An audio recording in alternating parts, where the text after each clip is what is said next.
One of my subscribers asked me to do a little video on these mounts that I have some of my tools mounted on.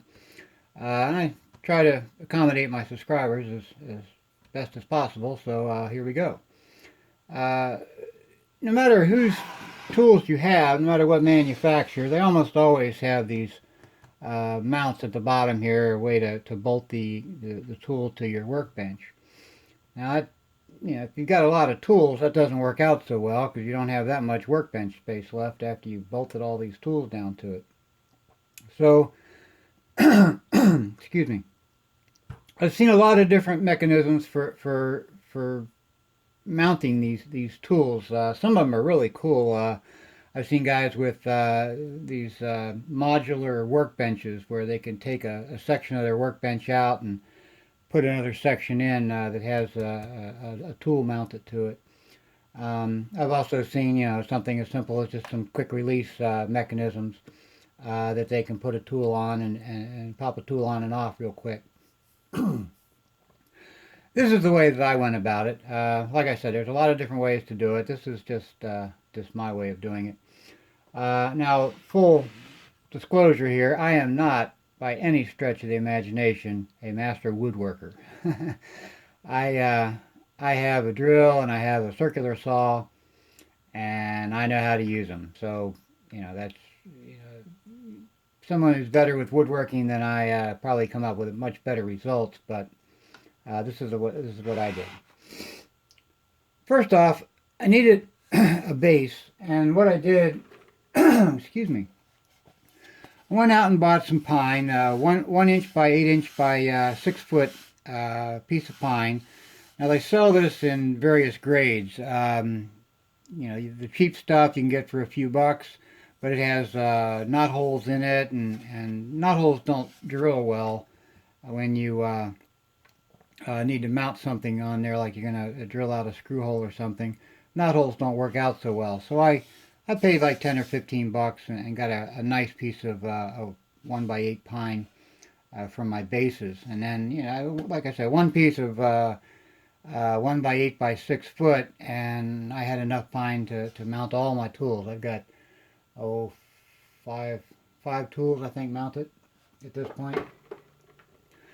I also got some 1x2 pine, same grade, the same nice, no knot hole stuff for my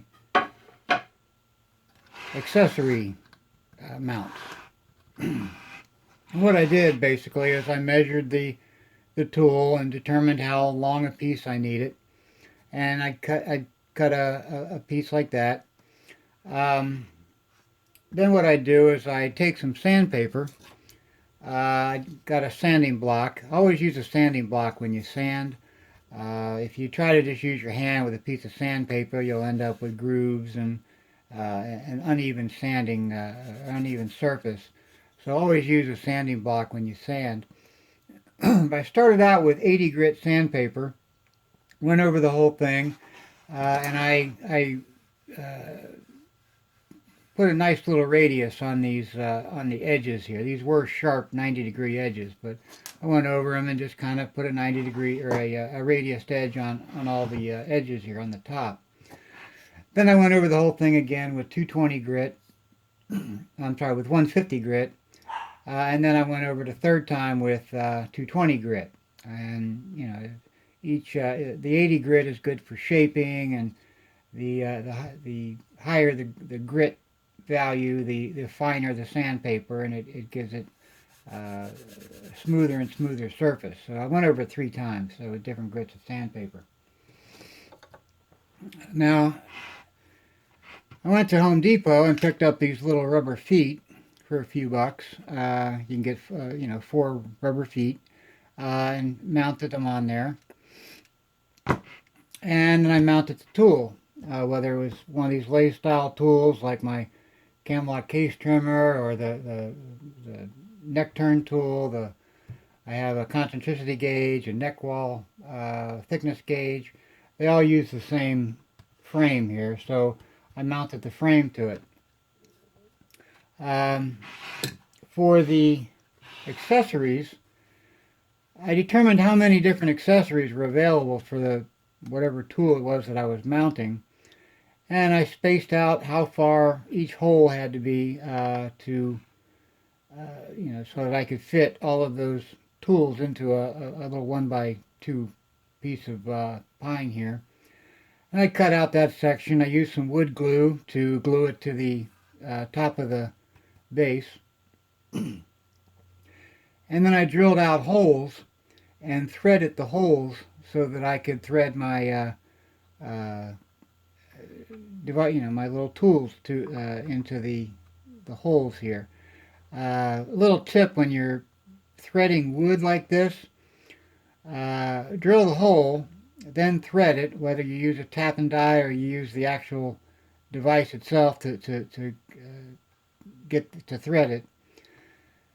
Then take some super glue. Now super glue comes in various thicknesses, anywhere from thin, which runs like water, up to a very thick gap-filling type of super glue.